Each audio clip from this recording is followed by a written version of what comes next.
ఎప్పుడు వస్తున్నారంట? వచ్చే వారం వస్తున్నారట. ఉత్తరం చదువుతుంటే అమ్మాయి మొహంలో సంతోషం చూసినప్పుడే నాకు అర్థమైపోయింది. సరే గాని కృష్ణారావు ఎప్పుడు వస్తున్నట్టు రాశాడేమిటి? తారీఖేం రాయలేదు. ఇక్కడ వదినకి స్కూల్లో లీవ్లు ఇచ్చిన తర్వాత అక్కడ అన్ని ఊళ్ళో ఒక్కడు ఉండగలడా ఏంటి? ఓ మిలిటరీ వాడిని చేసుకుంటే ఆ బాధ ఏమిటో అప్పుడు నీకు తెలుస్తుంది. ఇగో నన్ను అడిగితే మాత్రం మిలిటరీ వాళ్ళు పెళ్లి చేసుకోకూడదు. పాపం వాడు కాపరం చేసేది 2 నెలలే, మిగతా 10 నెలలు ఆ తీపి జ్ఞాపకాలతో గడపాల్సిందే. అందుకే పాప ఆయన పెళ్లి చేసుకోకుండానే ఉండిపోయినట్టున్నారు. బాగా చెప్పావు. నీకో సంగతి తెలుసా? పూర్వం నేను బర్మాలో ఉండేటప్పుడు నా వయసు ఎంత ఉంటుందనుకున్నావు? 26, 27 లోపలే ఉంటాయి. అప్పుడు సాయంకాలాలు ఓ చక్కటి ప్యాంటు టీషర్టు వేసుకుని ఈవినింగ్ వాక్కి వెళ్ళేవాడిని. అప్పుడు చూడండి నాకు గ్లామరు. నీలా ఉండేవాడిని కాదు, బక్క వెధవాణి. ఎంతమంది పెళ్లి చేసుకుంటామని వెంటపడేవారో తెలుసా?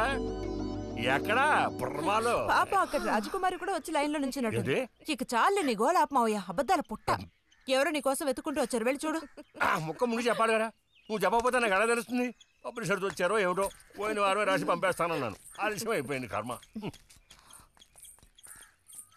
ఈసారికి నేను క్షమించి వదిలేస్తున్నా.